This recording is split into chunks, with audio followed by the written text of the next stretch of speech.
Total Sports Zone.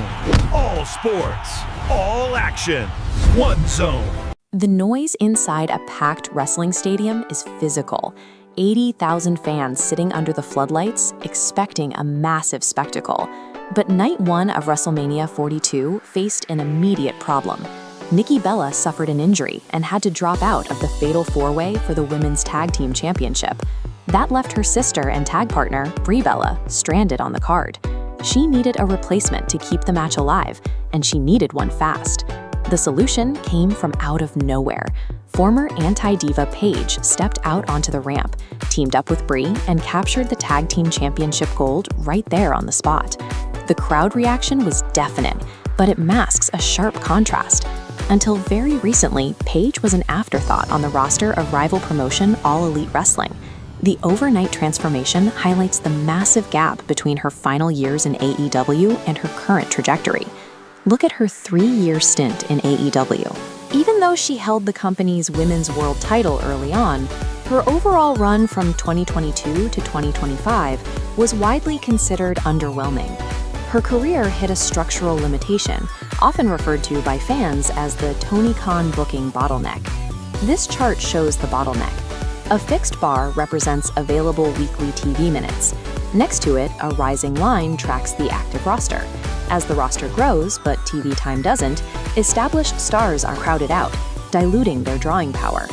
This leads to a strange dynamic behind the curtain. Wrestlers will often offer to eat a pin, meaning they intentionally lose a match just to get onto the broadcast and help generate momentum for someone else. But in a structurally overcrowded ecosystem, even a former champion's momentum will stall out without dedicated narrative space. Paige confirmed this exact bottleneck. In a 2025 interview with Chris Van Vliet, she broke down why she finally walked away. She stated that her genuine intent was to help elevate the AEW women's division. She told management, "I'll eat a pin here and there, I'll do it, whatever someone needs." But despite her willingness to sacrifice, she realized there simply wasn't room. With the volume of big stars, she couldn't fit into the puzzle. Recognizing that her value was trapped by the format, she made a calculated business choice.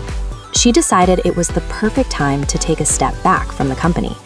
Compare that quiet exit to her arrival at WrestleMania. WWE didn't bring her back for a mid-card filler segment. They deployed her directly into a high-stakes title match to instantly maximize her impact. A wrestler's internal drive means very little if the promotion lacks the structural capacity to actually put them on television. WWE's handling of WrestleMania 42 is a clinic in talent deployment. They took an unexpected vacancy on a massive card and used it to instantly reset a star's trajectory. You don't have to take my word for it. Hall of Famer Mark Henry is in a unique position to judge, having worked under both AEW and WWE contracts. Following her title win, Henry reached out publicly. He congratulated Paige on the return and noted how happy he was she made her comeback on the biggest stage possible. This highlights two opposing promotional philosophies. One strategy hoards a massive pool of talent to build a deep bench. The other waits for a specific moment and deploys talent for maximum psychological impact. Now holding the tag team gold, Paige is positioned perfectly to challenge for the primary WWE Women's Championship in the near future. Undeniable talent is merely potential. To actually forge a lasting superstar, you need an aggressively managed platform and a willing promoter to actually forge that potential into a reality.